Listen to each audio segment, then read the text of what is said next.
All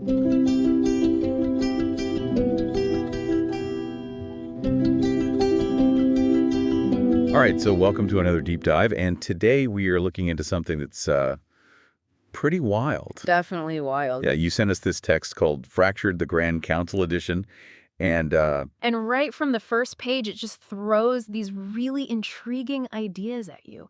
So we're going to kind of explore these opening moments and see what we can pull out, what's most interesting, and give you a solid grasp of what's being set up. yeah, without, feeling like you're suddenly doing, PhD level research or something. Right. And- Decoding ancient texts. Yeah. So what really struck me right away, and I'm curious to get your take on this, is how it doesn't ease you in at all. Yeah. It just immediately establishes that something very unusual is happening. Oh, absolutely, yeah. It just jumps right in. Oh, yeah. And there's this quote, too, from ishKiia Paige right at the beginning that really caught my eye. The world will always change around you, and inevitably it will sweep you up in some way. But it is your state of mind and your heart that will make it your playground, your life's prison, or your death. It really makes you think about how important our perspective is, even when these huge cosmic events are happening. Yeah, definitely. Yeah. It seems to be saying that our mindset and our emotions will actually play a big role in how we experience this change that's coming. Like, it could make all the difference. Right. Like we have a choice in how we react to it. Exactly. And I think for me, one of the things that immediately grabbed me was the way that the narrative directly addresses you, the reader. Right off the bat, we get this really strange thing called the Aquam interruption. It's like they're breaking the fourth wall and talking directly to us. Yeah, it's super direct, like urgent message arriving momentarily. It's like the book is stepping out of its own world to speak to ours before the story even starts. Right. And it starts with this sequence of like digital nudges almost. And it's like, we really did mean it was urgent. Please hold. Right. Anticipation, like you're waiting for some crucial piece of information Yeah, to download into your brain. it's true. Yeah, and it's also interesting because it's like, who is this we, Right. And then the voice itself is described as like personable but computerized Yeah. and supposedly originating from inside your head. Whoa. So it's like suddenly the whole experience of reading isn't just passively like taking in a story. It's like you're directly plugged in Right. to whatever this is. Yeah. I mean, who is this Aquam and why is it so hard to contact us? It's like they're on a totally different level of reality or something. It's very mysterious. So let's dig a little deeper into this initial contact. This voice, it identifies itself as an Aquam interruption, and then it gives us this really curious line. You, the reader, don't remember us or understand spaces yet. That yet Yeah. feels very significant. It's huge, yeah. Yeah. It immediately throws up this mystery and it implies a future reveal. Uh-huh. And it suggests that your current understanding is like incomplete. Uh-huh. And that this narrative Yeah. is going to bridge that gap. Like it's going to introduce you to these spaces and this us that you've forgotten. Yeah. And it hints at a journey of discovery where your perception of reality might change. Right. Because who are us? Exactly. What are these spaces? Yeah. And how have we forgotten? Right. Like what happened? Yeah, what's going on? Yeah. Okay, and then we get to the heart of this urgent message Yeah. to help you wake up before it's too late. Uh-oh. Right. Yeah.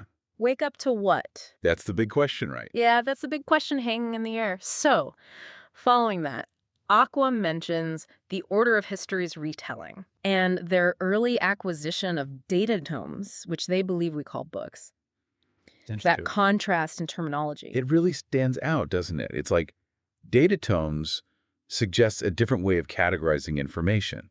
Right. Maybe more like valuing it for its practicality or historical significance Right. rather than just like a story or entertainment. Right. And the request not to judge their early acquisition until all are read Right. implies that maybe they had to bend the rules a little bit Uh-huh. to get these data tomes. It's like a morally gray area. Potentially, yeah. Yeah. It's like they're saying, trust us. Yeah. The reasons will become clear. Yeah. And then they directly ask for our help. They say, we hope it will help you remember and choose to help us. So we're not just passive readers here. We're being called to action. And that hopeful tone that reading this deep dive that we're doing right now with you is somehow going to trigger a memory Yeah. and lead you to help us. Interesting. It's so compelling, right? It reframes the act of reading from just passively consuming words to like actively participating in their history. Absolutely. Yeah, it's like your attention, your understanding Hmm. actually have consequences. Yeah. Within the story's reality. Right. And then we learn that Fractured is just the first data tome Oh. in something called the Sleeping Phoenix Records. Okay. So this is like, So there's more. this is a much grander, Yeah. Scope. A much bigger story. yeah, much bigger story. Yeah. Wow. And then that explicit statement that by continuing to read, you are choosing to become a vital part of their history. That's a good hook. Right. That's a great hook. It's like you're not just reading a story anymore. Yeah, you're it. You're in it. You're part of it. Yeah. And then that little, we look forward to speaking with you again soon. It's like, Right. oh, okay. Leaves you wanting more. Yeah, definitely. Yeah. Really effective opening. Yeah, setting us up for something big. Yeah, big and mysterious. Yeah, But then it takes this sharp turn. it does. Like we go from this personal message Right. to this broad, almost cosmic perspective. Exactly. We then move into the section titled Wake Up Call, Okay. and it introduces us to the head speaker of the Neutronic High Council. And the head speaker is giving this really urgent message to the council, basically saying they need to wake up and face reality because their entire existence is at stake. Because of this multiversal alignment and collision, right?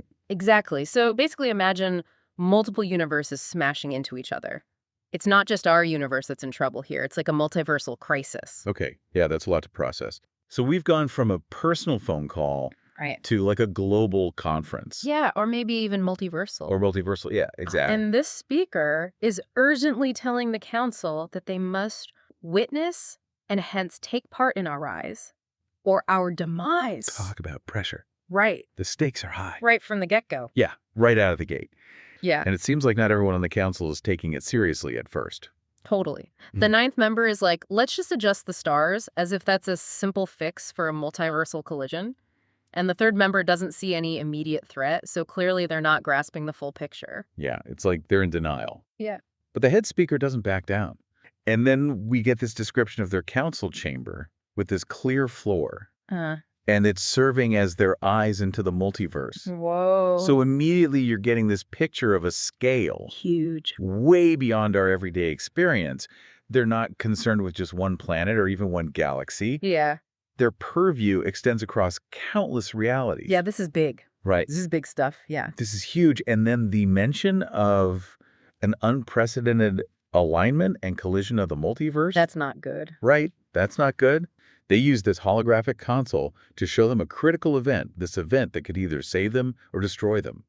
And the whole point is that their choices will determine the outcome. Right. So even though this event is already in motion, they still have the power to influence it. Their choices matter. It's like they have free will within a predetermined system. Exactly. And to really emphasize how serious this is, they ring the neutronic gongs 11 times once for each council member. And the head speaker says they've been trying to wake them up for 100 Viserian centuries. 100 Viserian centuries. That sounds like an incredibly long time. What is a Viserian century anyway? It must be their unit of time, and 100 of them must represent, like, eons. So this crisis has been brewing for a long time, and the council has been asleep this whole time. Wow, so they've really let things slide. But then what I thought was interesting was the ninth council member's initial reaction. Described as sleepy and agitated, Yeah. and expresses this desire for the multiverse to just regulate itself. Oh, so just let it work itself out. Yeah, like just let it do its thing, you know? It's almost a relatable reaction. It is kind of, yeah. Even coming from being on this neutronic high council. It's like they're so powerful, but they Yeah. still just want to take a nap. They want to take a nap, and they're like, it'll be fine. Yeah, it'll sort itself out. Right. I've seen it all before. But that actually really underscores how serious this is. Exactly. Yeah. Yeah, because if someone on the council is hesitant to act, Right. they must know what they're talking about. Right. And this is a big deal. But the head speaker is like, no, we have to do something. Yeah, she's not messing around. She's resolute. Yeah. Stating that they must incarnate as the Grand Council again because Someone will invoke the challenge soon Okay. on an intergalactic scale. So this is not just multiversal. It's also like across galaxies. Yeah, intergalactic, yeah. So the consequences of inaction are huge. Yeah, what did she say? Like, they'll cease to exist. They will cease to exist. That's pretty bad. Right. Yeah. It's pretty bad. Stakes are high. Stakes are super high. And then we get this little glimpse into the dynamics of the council. Okay, yeah. This third member is like, I don't know if I buy this. A little skeptical? Skeptical. Yeah. And she's like, no, no, no. I'm going to show you. Uh-huh. And she projects this holographic display of multiversal energy. Oh, wow. Right? And it's almost like even though we as the audience don't understand all the intricacies of what this event is, Right. it makes this abstract threat feel a little more Pretty real. concrete, yeah. Yeah, a little more concrete. It's like we're starting to get a visual, Right. even though we don't fully get it yet. Right. And what's really crucial here is that even though this event is unfolding, she emphasizes that the ultimate outcome is not yet fixed. Okay. Future choices and actions Interesting. will determine their fate. So it's not set in stone. It's not predetermined. Okay. And this actually mirrors what Aquam said earlier. Yeah, about how we have a role to play. Right, that the reader has a role to play. Yeah, like our choices matter. Our choices matter. Even in this like crazy multiversal scale thing. Exactly. And it seems like this theme of agency Yeah. in the face of these huge, overwhelming forces is going to be a central thread I think you're right, yeah. throughout this whole narrative. And then comes the bombshell that all of this is about to become public knowledge throughout the multiverse because of this global awareness thing. Yeah. So basically everyone is going to know what's happening. Yeah, they can't hide from it anymore. The head speaker literally says slumbering is no longer an option. It's like the whole multiverse is waking up to this crisis. And the stakes are incredibly high. The head speaker warns them that the balance of the multiverse is tipping, and they could face a fate worse than ceasing to exist. So it's not just about survival. It's about what kind of existence they'll have if they do survive. Right, it's like they could end up in some kind of dystopian multiverse or something. And then we learn about these 22 key players who are crucial to restoring balance, including 5 visages, Aya Aru, and the really important one's Reyes. So what exactly is a visage? It sounds like they're special individuals with unique powers or roles to play. Yeah, they seem to be like the main characters in this story. And it's not just these 22 either. The text says that many others will contribute, so it's going to be a multiversal team effort. A real community effort.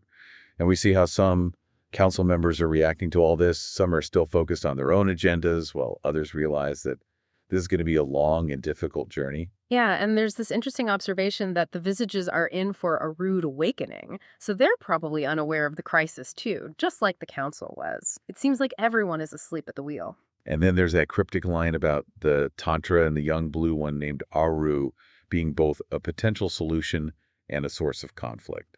So even the things that could save them could also destroy them. Right. It's not a clear-cut good versus evil situation. There's a lot of nuance and uncertainty. And we also hear about another key player with a scattered and fragmented timeline, which sounds like their very existence is unstable.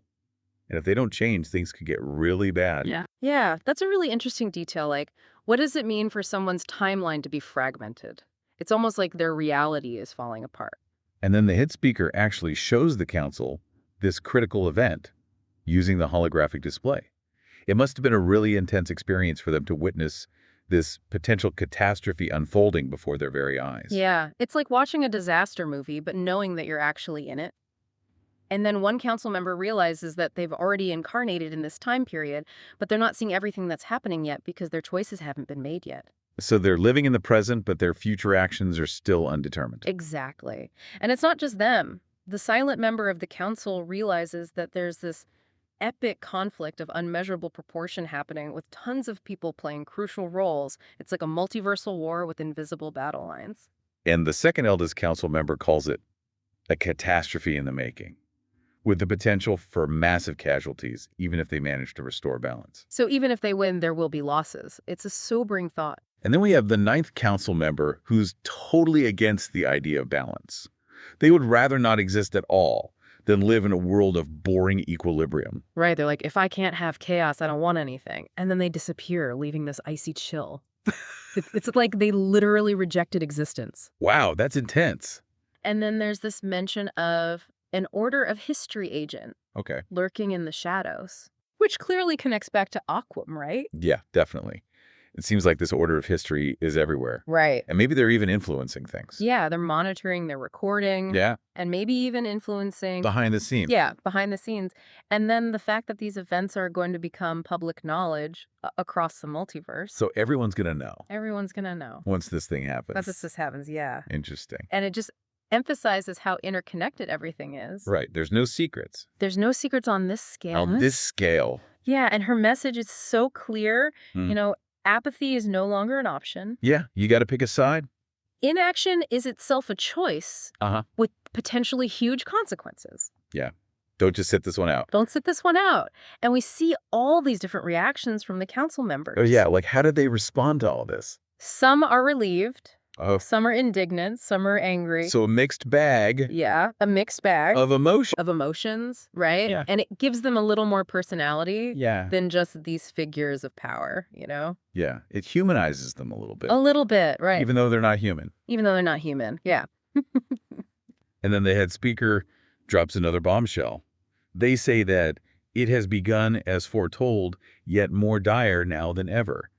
And even though the situation is super dire, the eldest council member still has hope for the future. They believe they can survive with good quality, become stronger, and even find joy on the other side. That's really inspiring. It's like even in the face of this multiversal crisis, they haven't given up on the possibility of a positive outcome. But then she warns that the multiverse itself may not survive. If these balances tip. If the balance tips. Right. Yeah. And then she says there are fates worse than ceasing to exist. Oh, wow. Which is really chilling. What could be worse than not existing at all? Yeah, what could be worse? And it makes you think about the nature of those potential horrors. Right. Like, what are we even dealing with here? Yeah, what are we even dealing with? Okay, so then it feels like a turning point. Okay. Because all the council members finally come to full awareness. They're awake now. They're awake, they're ready to act, and we're introduced to this concept of 22 key players Okay. in the struggle for balance. 22. That's a lot of players. It's a lot of players, yeah. And with that, all players with any knowledge of these events were put into play, including you. It's like they're speaking directly to us, the readers, and drawing us into the story. Yeah, it's a really cool way to break the fourth wall and make us feel like we're part of this epic multiversal drama. And we get some specific names. 5 visages, Aya, Aru, and the especially critical Zreas. So some of them are more important than others. It sounds like it, yeah. Okay. And then she makes these really insightful observations about the council members themselves. Yeah. What'd you say? She says some are still focused on their own agendas. Even now. Even now, yeah, like they're missing the bigger picture. They're not seeing the forest for the trees. Right. And while others, despite potentially causing some negative stuff, are deemed crucial for the overall balance. So they're necessary, but Maybe a little dangerous. a little dangerous, yeah. Uh-huh. And it just highlights how complicated leadership can be. Right. It's not easy to get everyone on the same page. It's not easy to get everyone on the same page. And then she describes the journey ahead as long and requiring many choices. Many decisions to be made. Many decisions, right. And again, it reinforces this idea of a complex, unfolding narrative. Yeah, it's not going to be a quick fix. It's not a quick fix. And then we get some really ominous predictions. Like what? Like a rude awakening for the visages. Okay. That's signaling the start of the imbalance. Oh. Right. And then the Tantra and the young blue one named Aru could be a source of resolution, Good. but also further conflict. Oh, that's tricky. Right. So those are definitely things to watch out for. Yeah, key players. Key players. For sure. Yeah. And then another critical individual who apparently has a fragmented timeline. A fragmented timeline. And she gives this stark warning that everything will cease to exist if they don't change. Oh, wow. So even one person One person can have that kind of impact. can literally make or break the multiverse. This is heavy stuff. This is heavy stuff, and the council is like laser focused. This is important. Yeah. And what's so interesting is that the head speaker is essentially replaying this critical event. Like a simulation. It's like a simulation. Yeah. And she's watching how the council members react. Oh, wow. Because she knows that 2 of them will end up being key players. Oh, that's fascinating. She's like a leader. She's a leader. And a seer. And a seer. At the same time. Right. She's playing all the parts. And then one of the members has this realization that they've already lived many lives. Whoa. But hasn't witnessed all events because of choices not made. So like different timelines Different timelines, different possibilities based on the choices you make. based on the choices you make. Yeah. That's mind-blowing. Right. It's like time and reality are not linear. Not at all. Yeah. They're all branched out Yeah. and It's intertwined sort of like a choose your own adventure on a multiversal scale. on a multiversal scale. Yeah. Right. Right. And the council leader just gives this grave smile. Uh-huh. But there's also compassion in it. Yeah. And it speaks to the potential for sacrifice, Yeah. but also profound understanding. That's inherent in their mission. And then we have this silent member who's clearly very concerned, and she understands how epic Yeah. and interconnected everything is, Yeah. and how every single person has a role to play. Wow. So everyone matters. Everyone matters. Even us. Even us. Yeah. Wow. Right. And the second eldest member is like, this is a catastrophe in the making, Oh, no. and we need equilibrium. Balance. Balance. Yeah. Yeah. Maybe even a new type of balance. And then the ninth member, who's been kind of angry this whole time, just wants to disrupt things. He's like a chaos agent. And then poof, he disappears Right. and leaves this icy chill behind. Oh, that can't be good. And the head speaker is like, it has begun as foretold, yet more dire now than ever. Wow. And it turns out that their brother Your brother. has taken a low-frequency form in disguise. So the brother's like the bad guy. It seems like, yeah. So we've got this major cliffhanger. Right in the opening page. Yeah, in the opening pages, right. And it leads us to preparation for incarnation. Okay.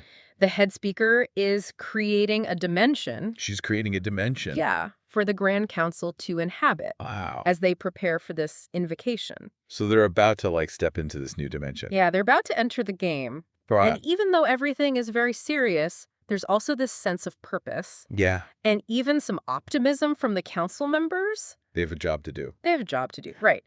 And the head speaker focuses her attention on the illuminated floor. Which is like their view into the multiverse. Right. Yeah. She's watching the events leading up to their departure. She's doing her research. She's doing her research, You got right. it. And she predicts a fracturing that's indirectly caused by her brother. That brother's causing a lot of trouble. A lot of trouble, Yeah, right? yeah. And then we're introduced to two critical cultures Okay. that represent the extreme frequency differences in the multiverse. So like polar Polar opposites, the high-frequency Viduri events, which embody balance, Okay. and the low-frequency Jonkor events, Oh. which represent imbalance. Oh. And they're heading towards this collision Oh. during the Vidurian Tantra ritual. So that's going to be a big showdown. It sounds like a big shift, yeah. Yeah. And then we get this really nice moment, this hopeful farewell Mm-hmm. from the eldest council member. Okay. And he addresses both the Order of History agent and the head speaker Okay. and expresses this desire to come out of this stronger, Stronger. filled with joy. Yeah. And then the final line The final one. ties everything back to the beginning. Oh, yeah. How does it go? It says, and with that, all players with any knowledge of these events were put into play, including you. Well, full circle. Full circle. Yeah, we're right back to the reader. All right, back to the reader. Being involved in this multiversal saga. So to recap, we've got this urgent message from Aquam, This mysterious entity. who's talking about a forgotten past, Yeah. a crucial role for the reader. Uh-huh. And then we're thrown into the world of the Neutronic High Council, Right. facing this unprecedented alignment Right. and preparing to incarnate, to face this intergalactic threat. All tied to this brother Yeah. and an impending fracturing event. So many layers. So many like So many questions. right. What are those spaces that Aquam mentioned? What are those spaces? What's this invocation all about? Right. What is the invocation? Who are the other key players? Yeah. What are their roles? And most importantly for you, the listener, what does it mean to be identified as a player in these events? Wow, that's a big question. What is a big question? And it makes you think about how much agency do we really have? Yeah. You know, Yeah. it blurs the line between reader and participant. So as you consider all of this, here's a final thought. Okay. In your own life, what does it mean to truly wake up in the conscious way? That's a good question. What are the choices that you're making and the Yeah. events that haven't happened yet that might be shaping your path Yeah. and impacting the world around you In ways we don't even realize. in ways you don't even realize? Yeah, that's deep. Right. This narrative is hinting at this deep interconnectedness. Yeah. Maybe our own realities are far more interwoven Than we think. than we typically perceive. Thanks for diving deep with us Thanks for being here. into these crazy ideas. Into these crazy ideas. I love it. It's a deep dive. Yeah, it is a deep dive. And we'll see you next time. Bye. Bye.